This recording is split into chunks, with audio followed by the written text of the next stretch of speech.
Welcome to the Sports Scouting Report podcast with Lee Burkeen.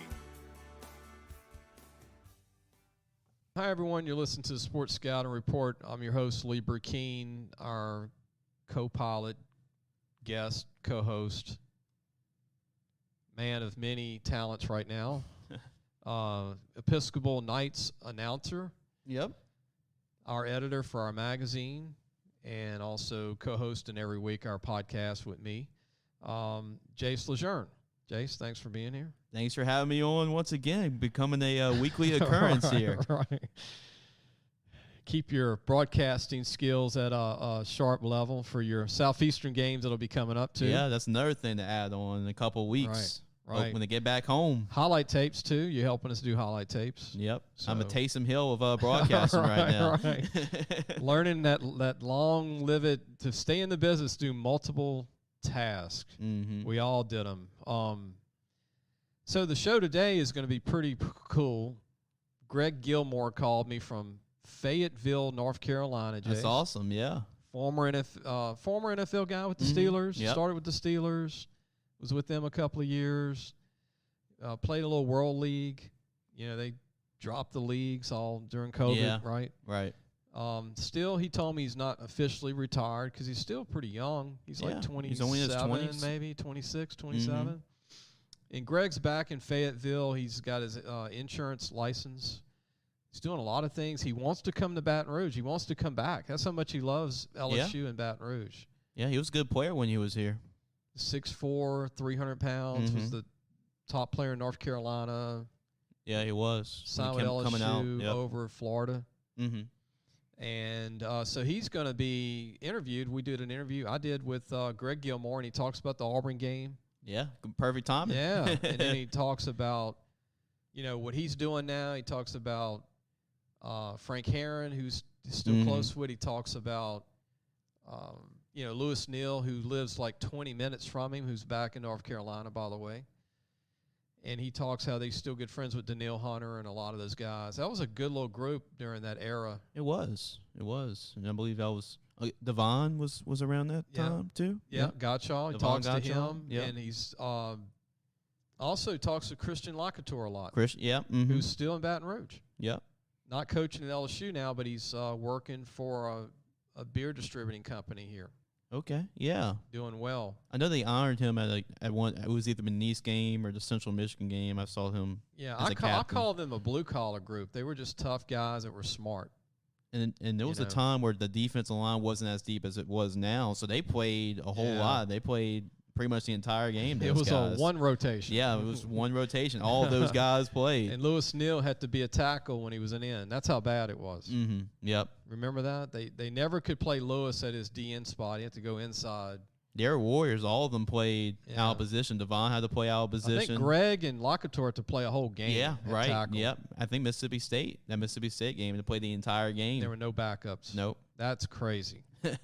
That's why they, you got to have depth. Considering then and now, I mean, it's a much better position now than it was then at that spot. I'm actually going to take a quick break, even though we're at 3 minutes and 32 seconds. When we come back, let's talk a little LSU Auburn, and then we'll get in our interview. But we're also going to talk a little Nicholls State. So coming out of the break, I've got some Nicholls State trivia. I know we got some Colonel fans that listen in Thibodaux and Houma and even Baton Rouge. I know some Nicholls State graduates all across the state of Louisiana. There's a lot of Colonels around the state. We'll be right back. Listen, whatever you're driving right now, Tommy Harvey wants it. Bring it in to Harvey Subaru, Lexus of Shreveport, Bossier City, or John Harvey Toyota. They're paying big bucks for all trades right now. They'll cut you a check right there. Tell them Lee sent you. Welcome back. You're listening to the Sports Scouting Report. I'm your host, Lee Burkeen. Before we get into LSU talk, I want to change it up a little bit and talk about the Nicholls State Colonels. Talk about their stat leaders, and this is very interesting. And this is why Nicholls State is so good now. Let's just look at the defensive stats, Jace. Okay. Guess who's leading the team in tackles right now? It's going to blow your mind. Is it Hayden Shaheen? You got it. Okay. Yeah. You got it. Catholic High. Catholic High boy, linebacker, jersey number 10. He's got 17 tackles on the season, leading. And guess who's the second leading tackler?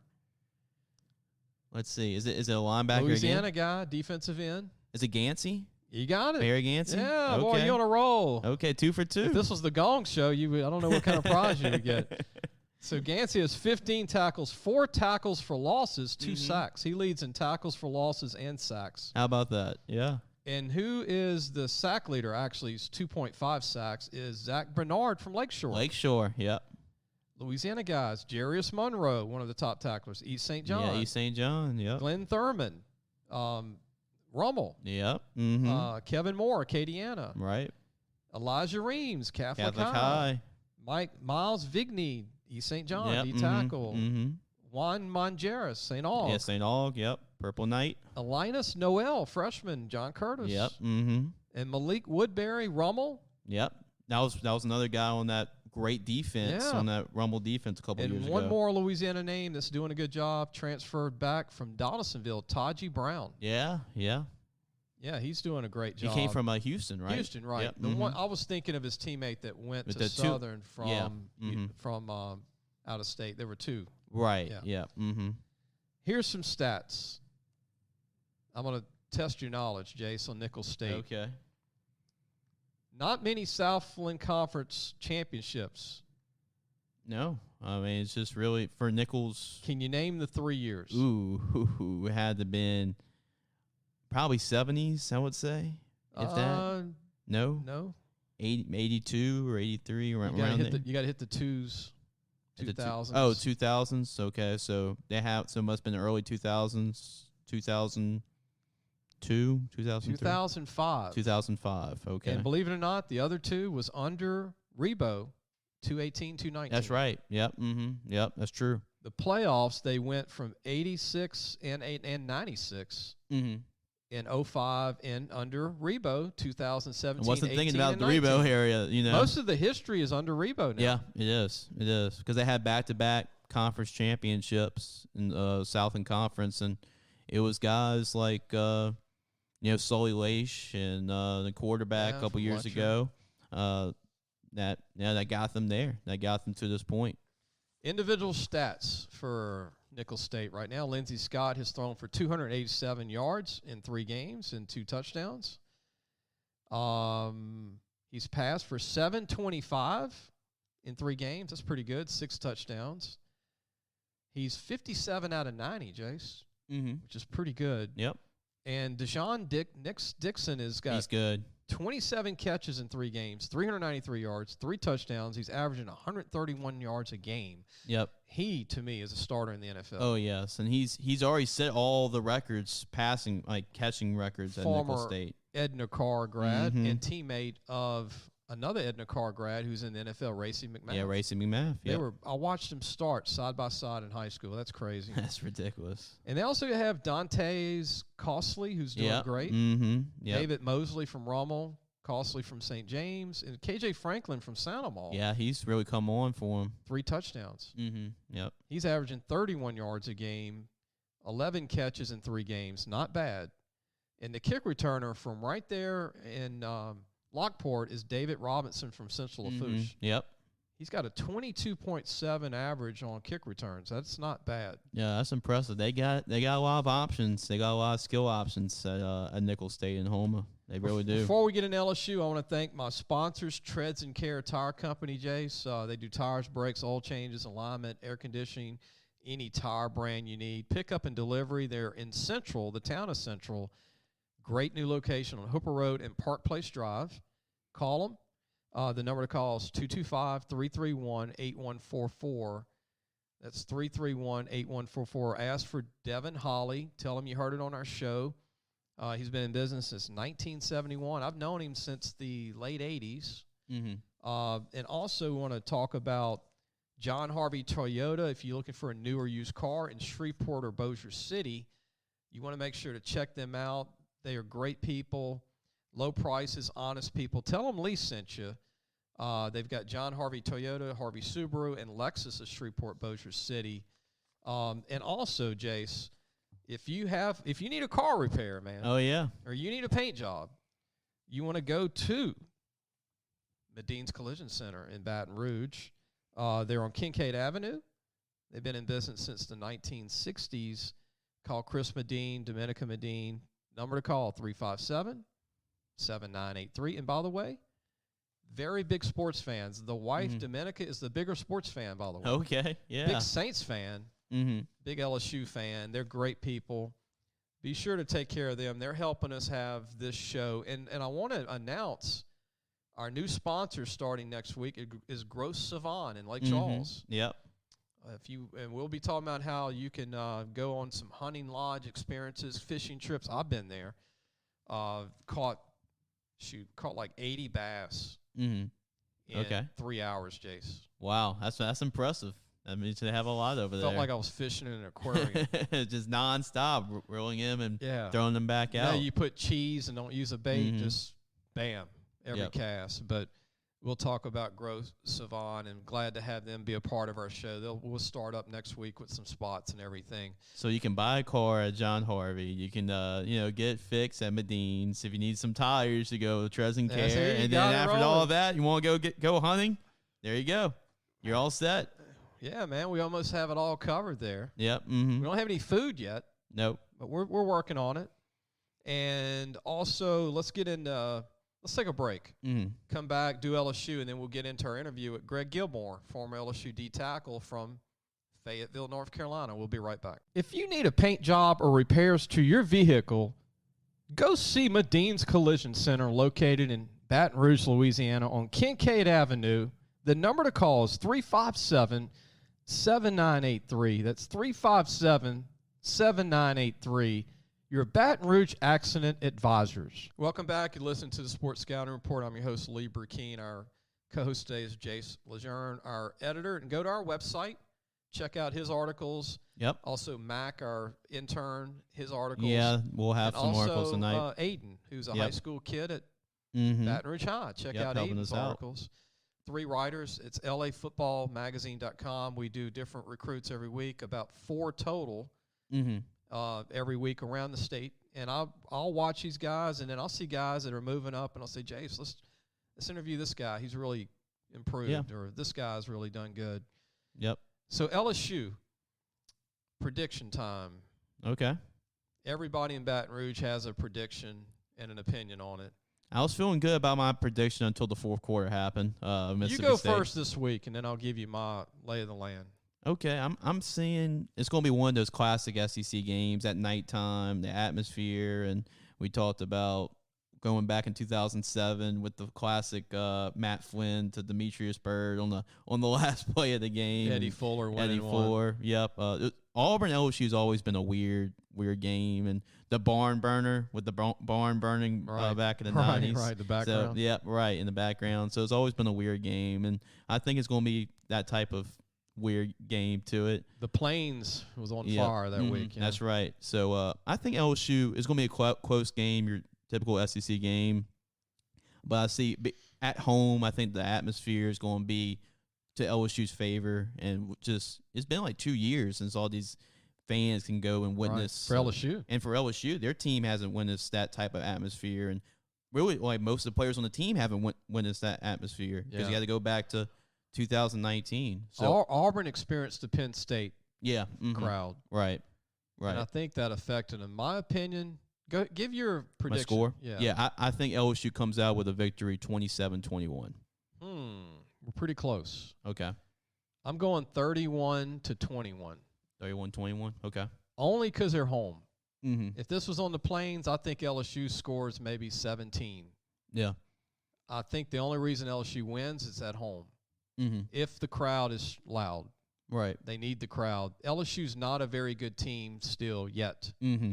They're a team of receivers and quarterback and DBs and they're still a team that has a high ceiling but hasn't not there yet. And Auburn's not very good. Mm-hmm.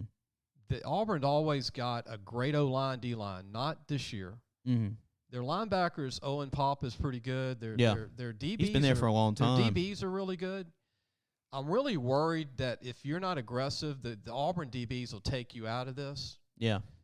But this is not an inferior D-line for Auburn. Auburn's always had great D-lines. There's no Tracy Rocker. There's no Montravius Adams. There's no phenomenal unblockable D-tackle. Yeah, Okay. I mean that national championship year. I mean, the Yeah. only team that really gave the offense fits was 19, Auburn because of that defensive front. Yeah, they had 3 first-round D linemen.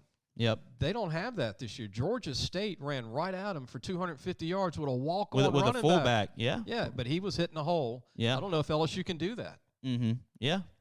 So I think it'll be a frustrating game for LSU fans, but if you're an LSU fan and you just want a W, that means a lot right now, I think. If you get a W over Auburn Yeah, at home, I think the momentum is going to change. If you get a win against Auburn, you go on the road and get a win against Kentucky, then you got a shot. Yeah, you got a shot. if the run game starts this week, they have to run the ball. They don't need a run for 200. They don't No. need it, but they just need at the end of games and key To finish it out. situations. They need to finish the games out, and that's when they need to run the football. I think the only reason Auburn, in my prediction, they score 21, Jace, is because LSU can't run the clock out and finish it. Yep. It might be like 28 to like 10, and then LSU can't run the clock out, and they have some 1, 2, 3 punts, and then Auburn makes a move, and I predict right now Finley gets the rush on him. They take him out. They put Nix in, and he gives LSU problems running. Okay, so you think Finley's going to start the game Yes. off, but they're going to end up putting Nix And in Nix the game is going to later. give LSU more trouble because he can run. Yeah. LSU has not proved to me yet that they can be a dominant run defense. No. They weren't challenged. State didn't really have a great running back. No. I mean, they were giving them No the run. Kylan Hill. No Kylan Hill. Mm-mm. But Auburn, Tank Bisbee is going to keep them in the game. We're going to know, because the jury's still out on the linebackers right now. We're going to know how good this linebacking core is when facing off against a guy like Tank Bigsby. And Auburn does not have a phenomenal receiver. No, they're actually like totally two different opposite offenses. But Auburn, Ed Orgeron was promoting how they had 3, 10, 5, 100 receivers, but none of them have done anything. They've fired always their seemed to receivers have coach. had fast guys. It's just But they don't have like a not consistent. They don't have a Williams like Right. last year, right? They don't have a dominant big receiver that's you need Stingley. You don't need Stingley to win this game. Right. Like you can have Ricks, Flott, and maybe put Jay Ward. In McLaughlin, yeah. You're good. You don't need Stingley. You don't need Stingley to beat Kentucky. No. But you need Stingley Now after that. when you play Florida and Alabama, you're going to need And if you him for can't that. run the ball after this, you're going to lose games because you can't run the ball. Because Florida can stop you. A&M, even though they got Spiller, he can run all over you. Yeah. And then Ole Miss is going to put 50 on you, so you better put 60 on them. Yeah, you just can't. I mean, even though LSU has proved they can throw the football, third downs have also been an issue, and that's because of a lack of a run game. Well, I'm going to say right now for the 20th time or 1,000th time, Max Johnson's doing a heck of a job at quarterback with no run game. He has. Like, you take away what Burrow did, everybody would be praising Max Johnson. Can you imagine right now. Burrow not having a run game, though? It would be hard on him. It'll be hard for anybody. You can put Tom Brady back out there. It'll be tough for any quarterback without any running game. You don't have Clyde Edwards on that team in 19. They don't win it. Imagine if he has no line and he has a run game. Imagine the numbers Max would put up. What finished Alabama off in 19? Clyde. Yep. Clyde ran the ball like a maniac. Yep. On those last couple of Yeah, drives. he did. And He took over that game. Finished them off. Yep.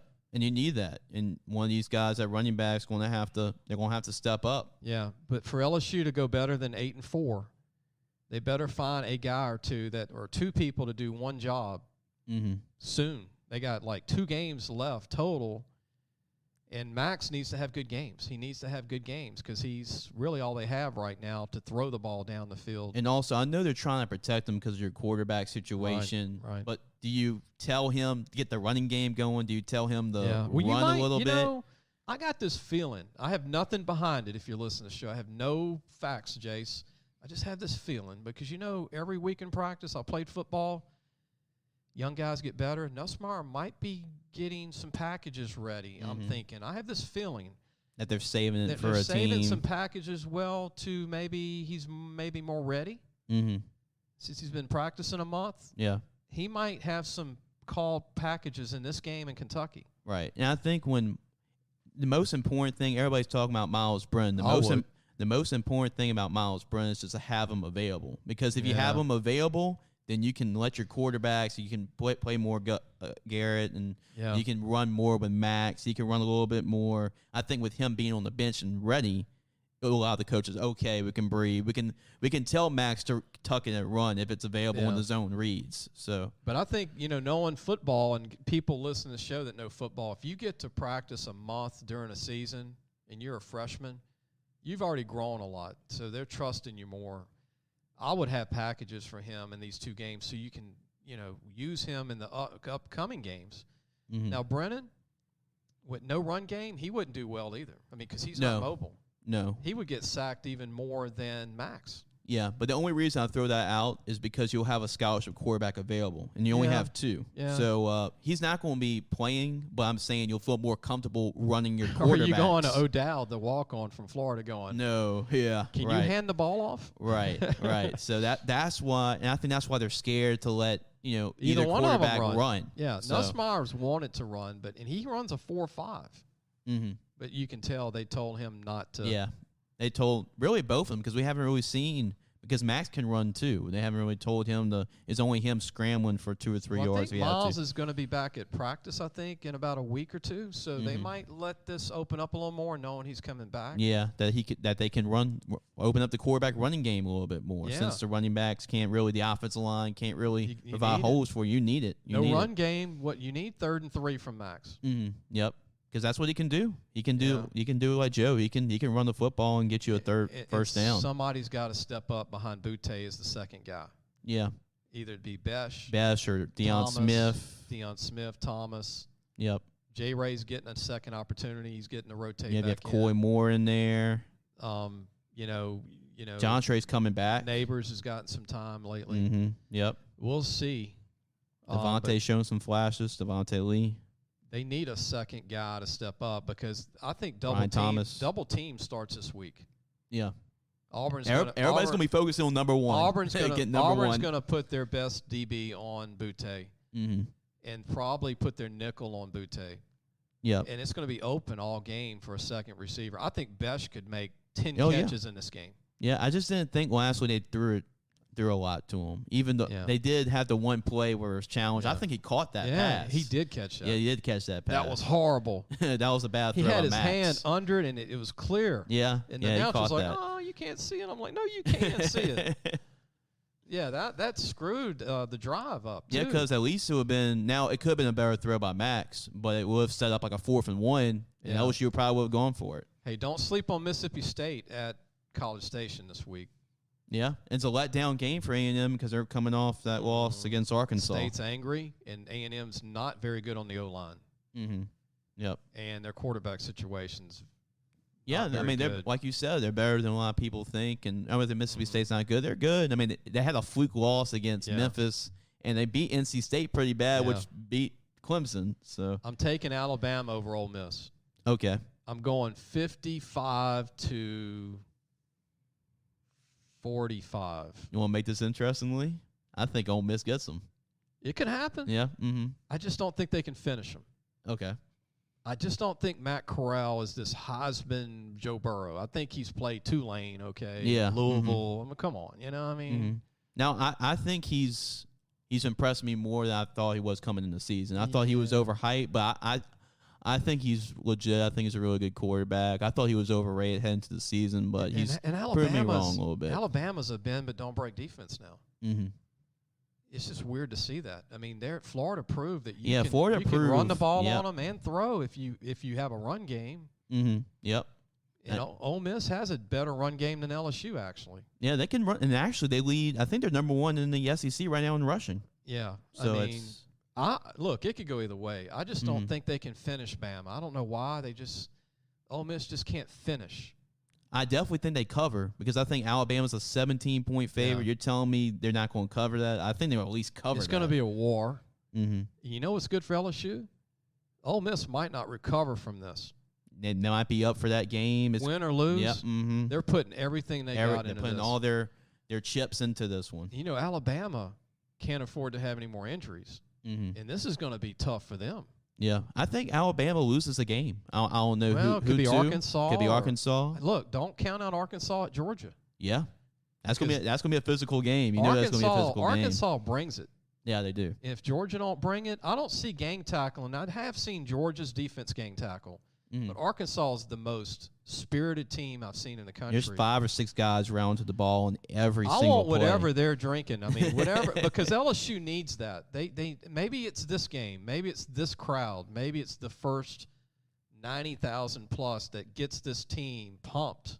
And I tell you, Gives them the juice to do it. I don't know. And Coach Pittman, he kind of used that Dabo Swinney, Ed Orgeron CEO role, but he's doing it masterfully because he's got Kendall Briles calling the plays on offense, and he's got Barry Odom calling the plays on defense. This showed that. I'm going to tell you what, if you watch Ohio State and Clemson and LSU and shake them in the bag, they all look the same right now. They look like they're just kind of going through the motions, but doing enough to win, but not super excited. It's just weird. Wouldn't it be crazy if Ole Miss... Even Alabama didn't gang tackle like these if two. Ole Miss and Arkansas pull off a win, do you know how I'd crazy college football would be? I'd love it. I'd love for Oklahoma to finally lose because they look bad.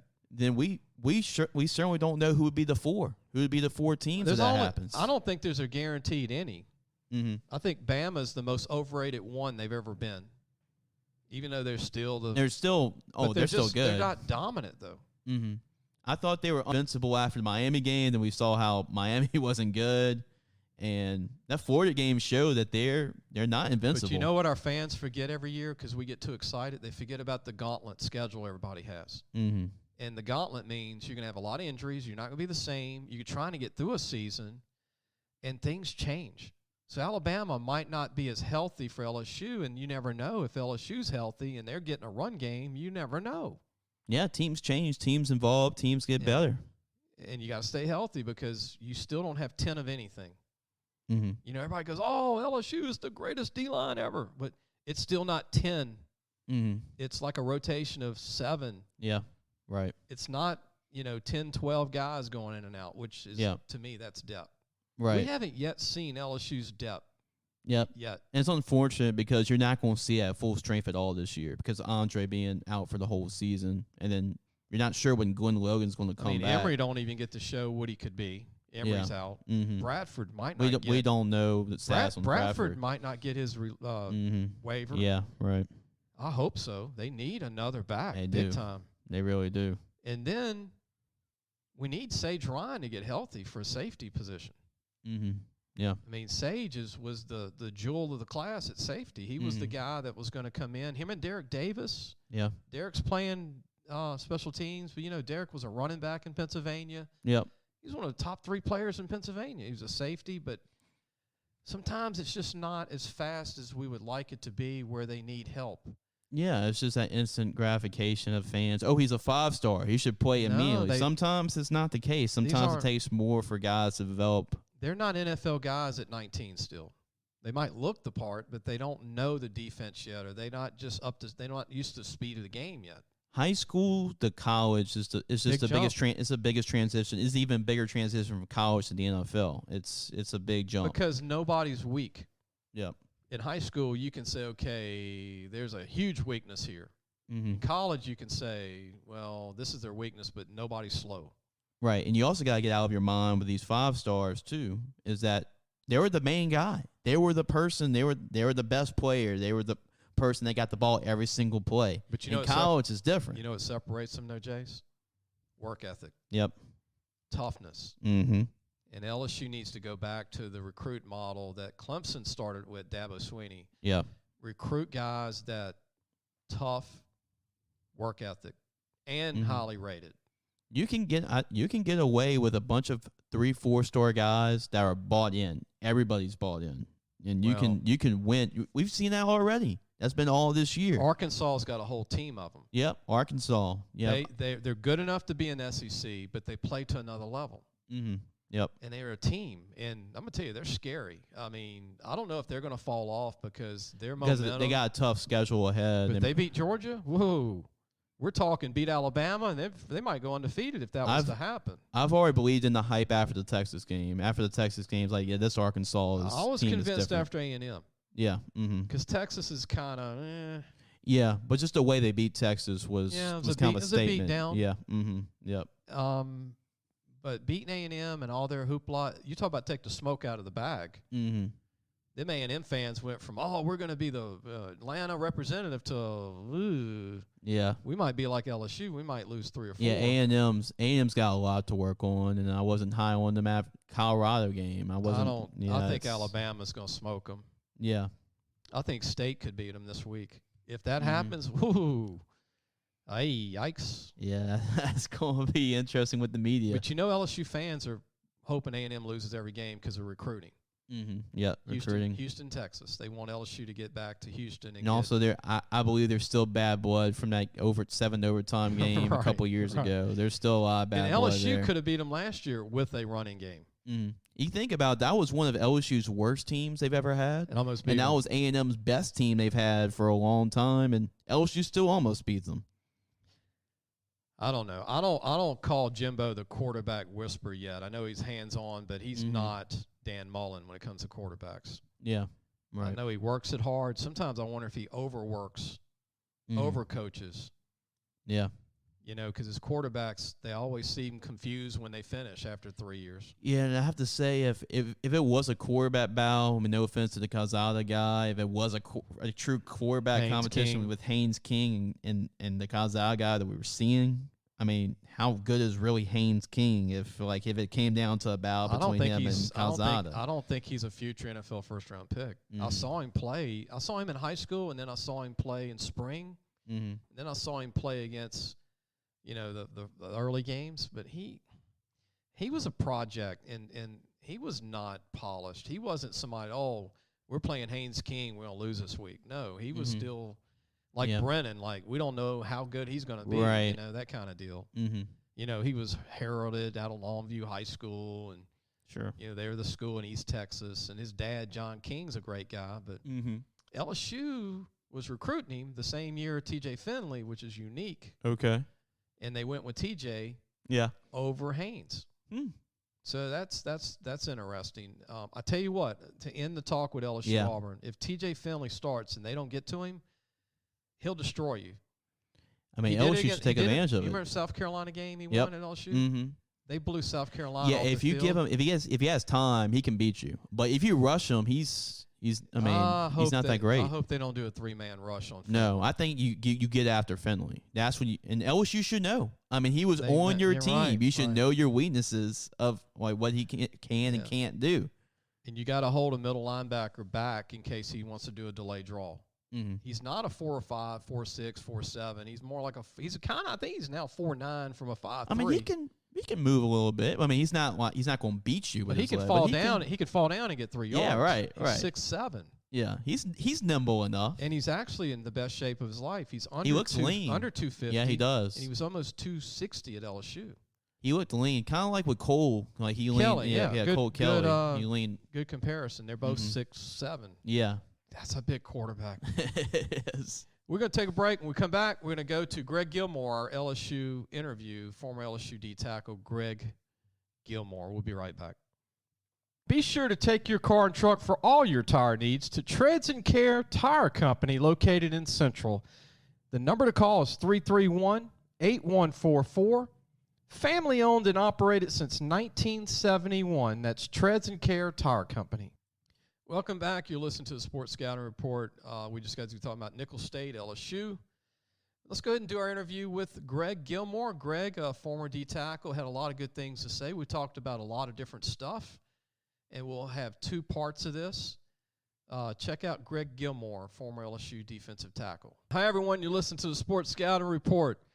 I'm Lee Burkeen, your host. We got a great guest today, and actually Greg and me. Greg Gilmore from North Carolina. Do you remember Greg Gilmore? I do. Defensive tackle from LSU from North Carolina. Played a lot of pro ball, was teammates. They had a great little group. Frank Herron, Christian Lacouture, Lewis Neal, a lot of great players. But Greg has called in all the way from North Carolina. Greg, how are you, man?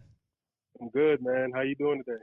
Good. Tell everybody what you're doing now. We'll talk some LSU football, but I know you're back in North Carolina. You're doing insurance right now, you told me, and you're doing all kind of stuff right now.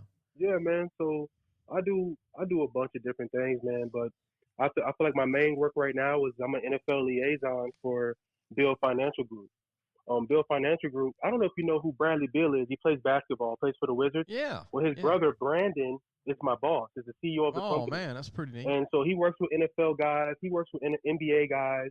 And so I wanted to partner with him. I wanted to sit in his exact seat, and I wanted to get all the information. Man, he taught me such, a bunch of stuff when it comes to being a business owner, recruiting calls, closing deals, and just generally what insurance is about and what it can do for a household. You know what impresses me, Greg, when you were playing at LSU, you and Christian Locatore and Louis Neal and even Frank, y'all were all entrepreneur-minded. I remember when I met you and Louis. I mean, y'all did day trading at LSU.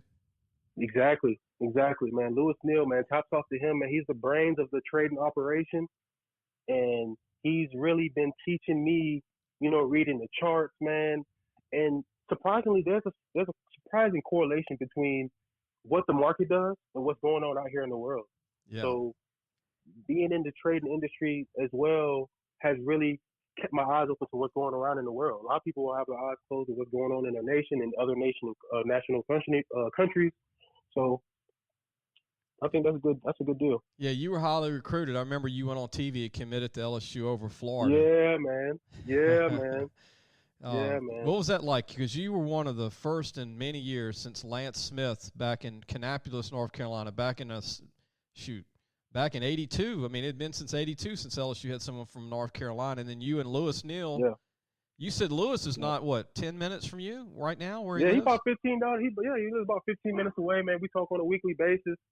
So basically, man, I think that I get the question a lot because you have to pass a lot of different states to get to Louisiana from North Carolina. Right. I mean, that's just a fact, Right. And I think at the time, man, UNC was a great school. They had some stuff going on. I think they couldn't go to a bowl game for a few years, a couple violations, and a few other coaching things I didn't really like, man. And I fell in love with Coach Chavis, man. Coach Chavis was the defensive coordinator at the time. Yeah. And that purple and gold, man, it talked to me. And I also wanted to play with the best competition in the world. So that's an easy decision for me. And when you went to LSU, I mean, you loved obviously every minute of it because I know you told me you would like to get back to Louisiana. You'd like to get back south and live again. Well, I love the culture down there, man. I love the culture. I love that. I love what going to LSU has done for me as far as the people that I know, the friends that I've made. I wouldn't change it for the world. Talk about some of the pro ball you played, Greg. You played some of these world leagues, and you played a little bit in the NFL. Yeah. I know you were in the Steelers camp for a while. Tell everybody about. Yeah, I went to 2 Steelers camps. I was with practice squads with the Panthers in 2019 for the whole season. Got a lot of experience, met some good guys in the league. Some of the guys I still talk to this day. I went to the AAF league. I went to some other league, XFL league down in Houston. And that's just my passion for football. That's my passion for football. And also, the coaches, I work hard wherever I go. So I do have that positive feedback when people call the Steelers, when people call the Panthers. So I think that really helped in my favor as far as still trying to pursue football. We're talking to Greg Gilmore, former LSU defensive tackle from North Carolina. When you were highly recruited, I mean, you were 6'4", 295, 300 pounds. You were the number 1 defensive tackle in the state of North Carolina, one of the top 3 in the country. I want to ask you this before we talk about LSU, but what did you think of North Carolina State beating Clemson? Oh, man, I loved it. And just for the reason, man, I know a lot of NC State fans in my inner circle. I also go to mostly their games.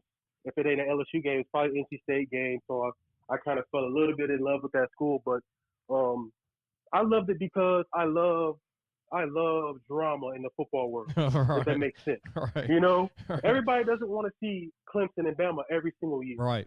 Okay. We want to see a mix up in the football world. So I think that's exactly what NC State did. I think Clemson is a 2-loss team now, if I'm not mistaken. Right. So we'll see what happens in that top 4. Well, the ACC is, I don't know how to look at it. Florida State's down. Duke hadn't really done a lot in the last couple of years, even though Cutcliffe's a good coach. Wake Forest, man, they beat Florida State pretty handily. Wake Forest is pretty good this year. Yep.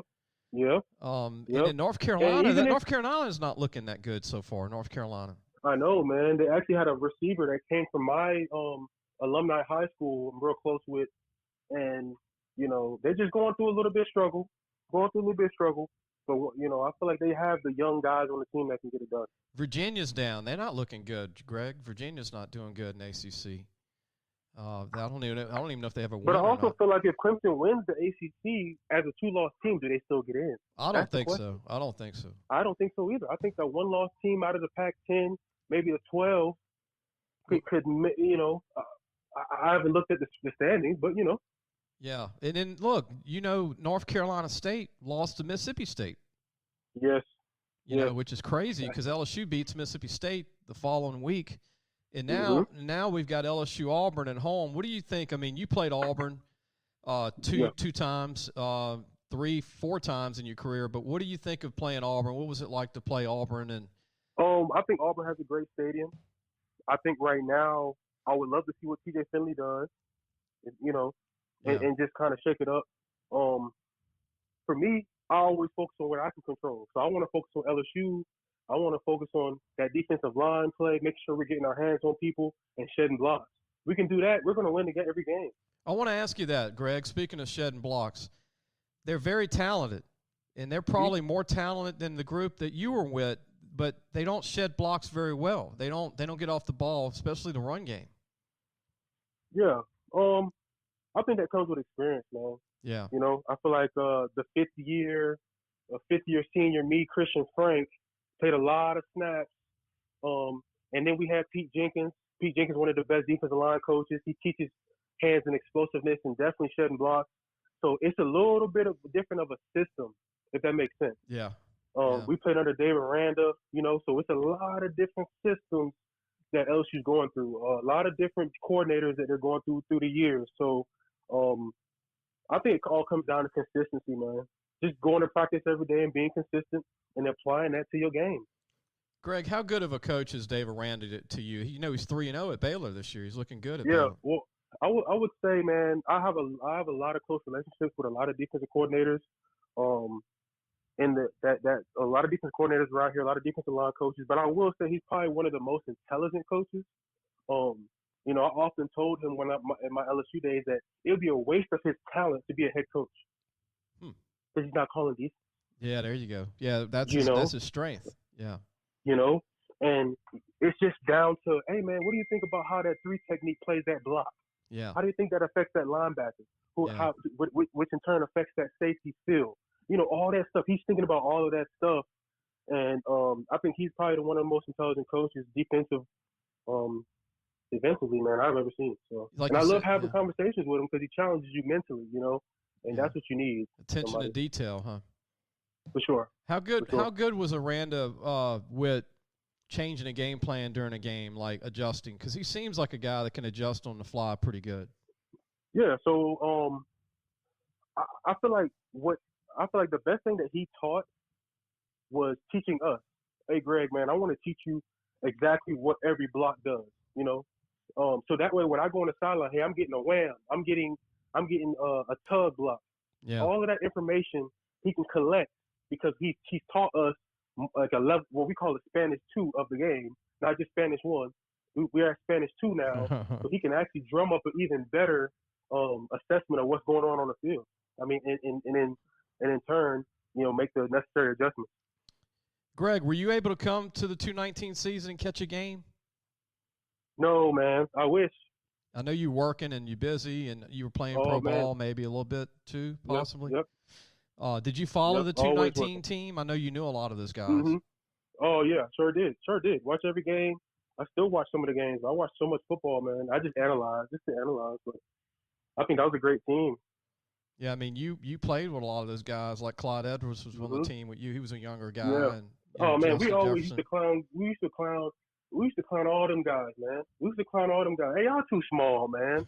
Especially Jay Jets. He was like, hey, go get you a cheeseburger. But look, he turned into a man, and that's what LSU's good at, man. Breaking you down and building you into a new person, and really putting that weight on him, that speed, and man, he did his thing, man. Him and Clyde. I mean, a lot of those guys, man. A lot of those guys. What do you think of Tommy Moffitt, longtime strength coach at LSU? Man, I love him to death.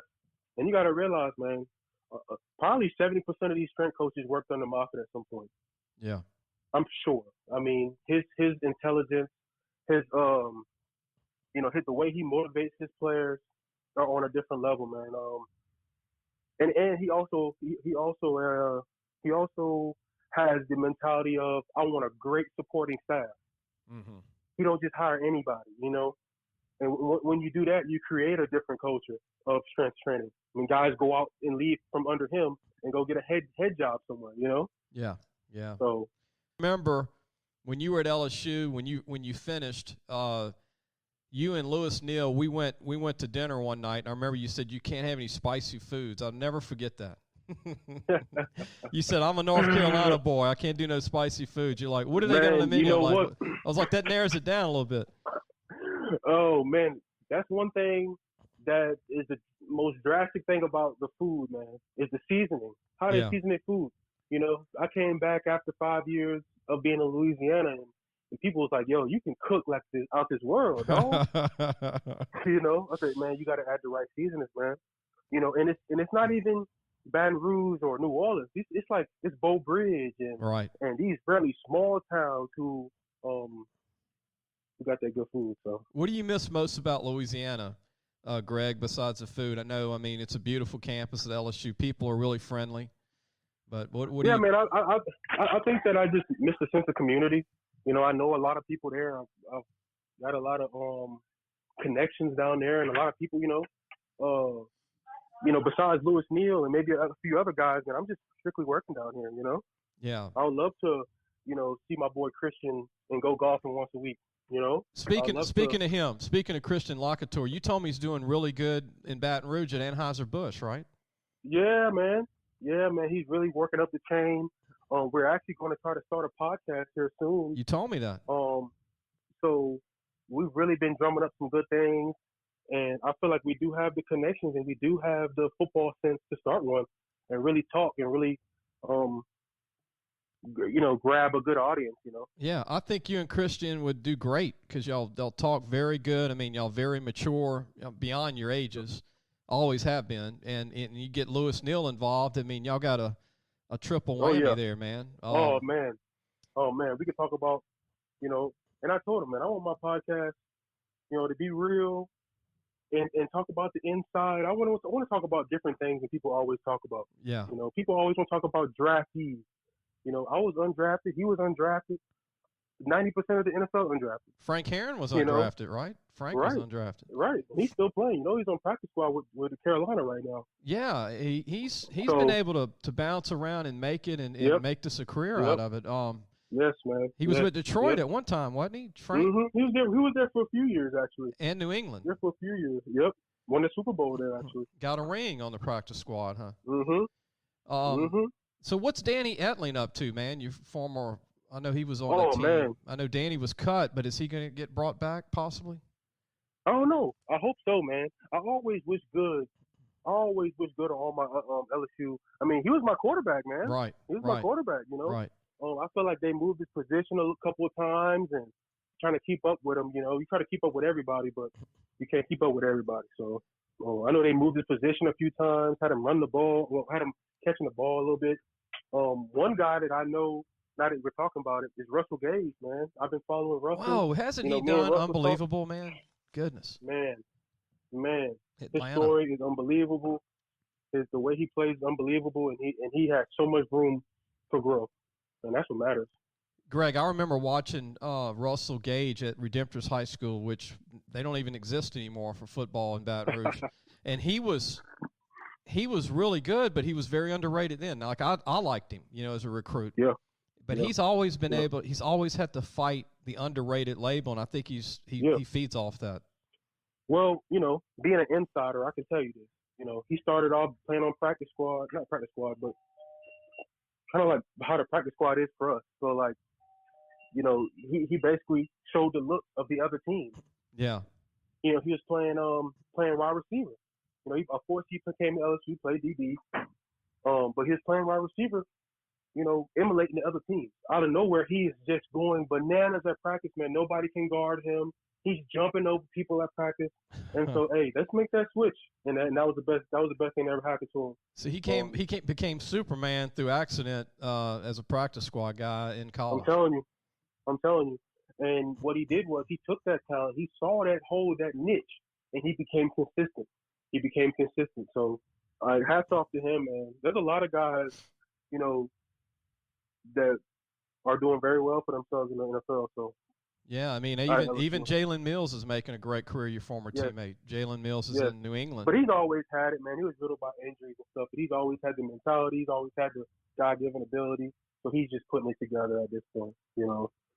What do you think of the Ferguson brothers being in the NFL, Greg? Two brothers, both long snappers, man.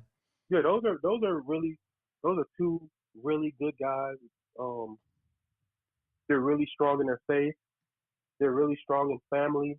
I met his father so many times. Great dude. And I think that he has done a great job raising his boys. I mean, that's just what it comes out to. Yeah. You know. Of course, they have the long snapper thing down in Atlanta. I think they go to skill challenge thing, or where they practice and stuff at. But they do their job.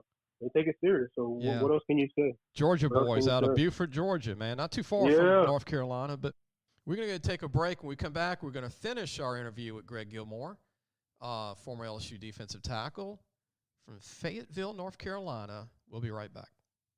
Looking for a used car? Harvey Autos has 3 dealerships, which means 3 times the used vehicles.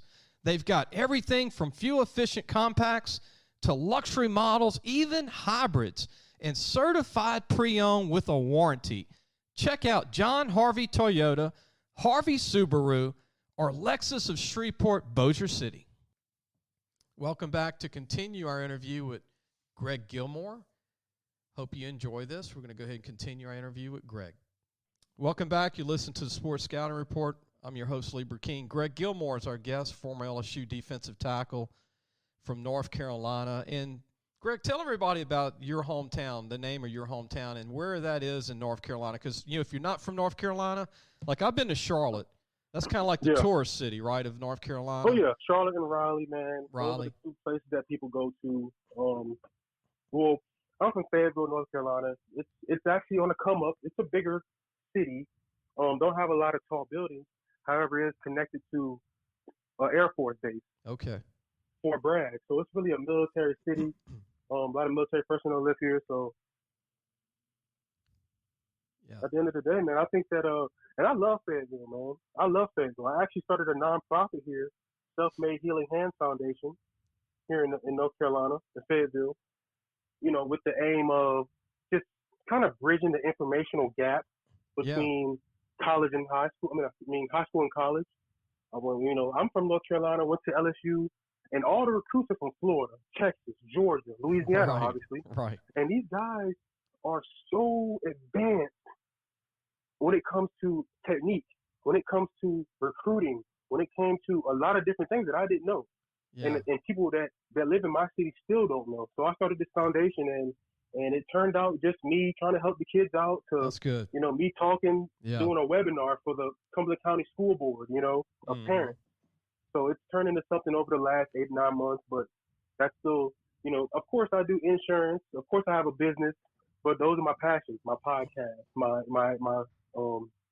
foundation. So those are my passions. You staying busy. You want to be successful. You've got it in you, and you've been that way since I met you at LSU. I mean, you and Louis Neal were always entrepreneurs, thinking of how you can. My dad is a 30-year Marine, man. Yeah, I mean, you got the background, works man. Works for the Pentagon now, and he's always taught me working hard, and he's always taught me the business side of things. He's had numerous businesses, so I really want to be like him in every aspect, as far as that. So, he wouldn't take anything less from me, to be honest.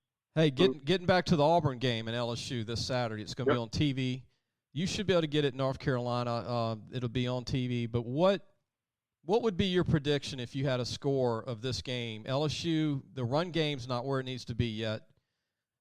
This could be the coming out party for the running game too, with Todd Davis-Price. So what do you think of this game?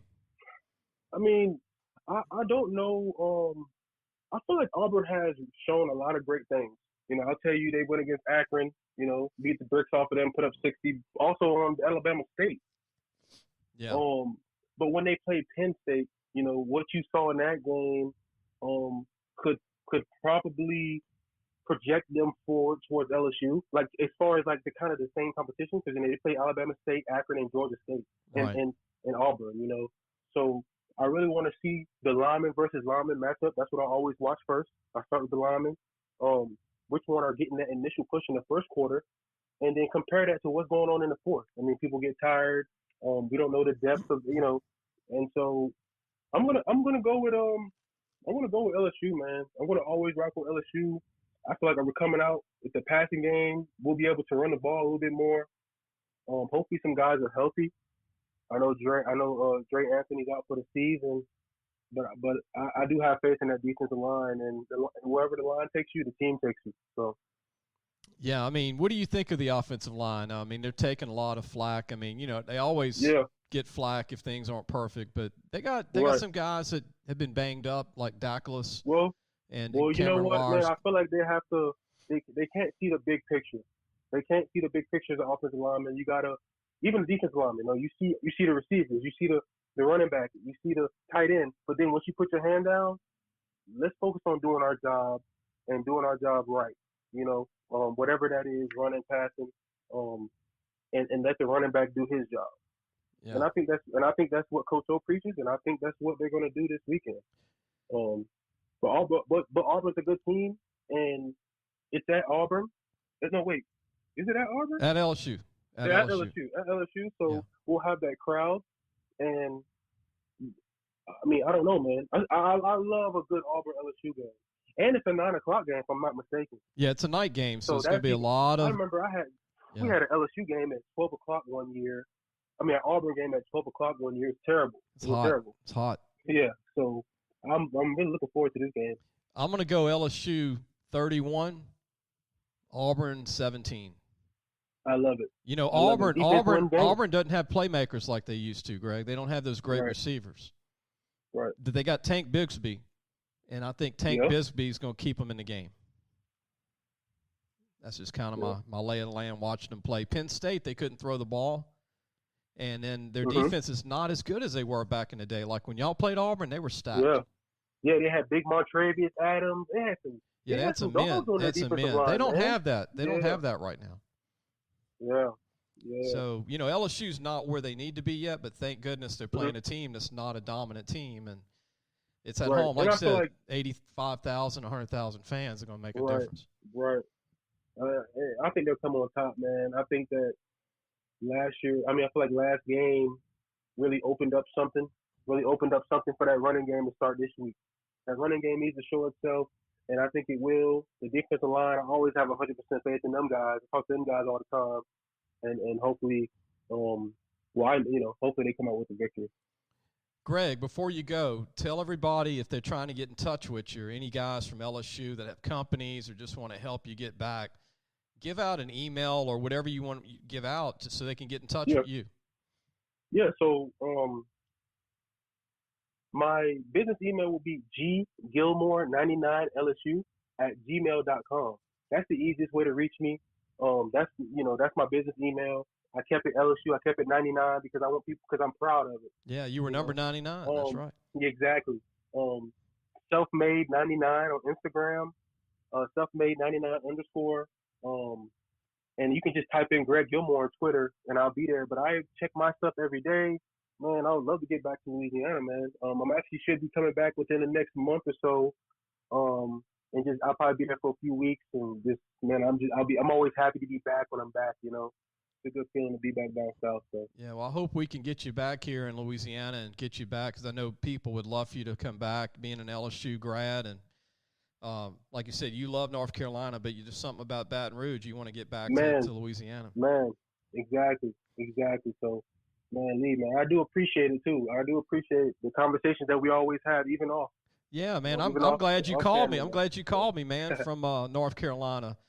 You called me the other day, and we can get you on, and we need to get you. Man. We need to get you and Lakator on one day when you're maybe in town. We'll go video. We're going to go video pretty soon with our show, and so we can get maybe you and him on, and we can promote what y'all are going to be doing, and that'll go all over Louisiana again. So, Oh yeah. Because what we're gonna do is big now. We're gonna have guys talk about the Les Miles era. We're gonna have some guys that don't even talk really on podcasts, like Lamar Lewis, guys that was there, Zach Mettenberger, guys that was there during Coach Miles' era, guys that I know that listeners want to know about the inside about the LSU locker room. So that's going to be good, man. Hey, I'm sure everybody. Thanks, I'm man. excited to when that starts too. But look, man, thanks again, and we'll be talking to you soon. Don't hang up, okay? I'm going to talk to you. I'm going to end the show.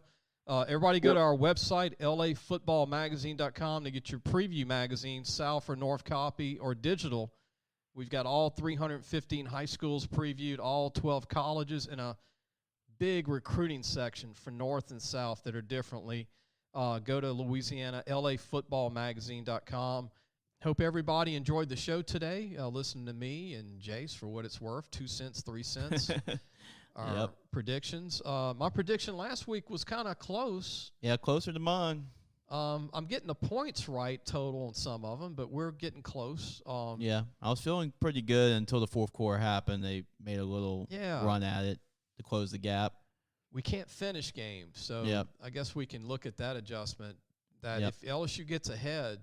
It was 28 to 10, and I think that's what's going to bite LSU at the end. It's just their ability in the fourth quarter to finish. Their inability to do that, to finish games in the fourth quarter, because you need a defense that can make those plays. Yeah. Actually, Greg's calling me while we're doing the show right now. But I hope everybody enjoyed the show. Go to our website, lafootballmagazine.com. We will see you soon.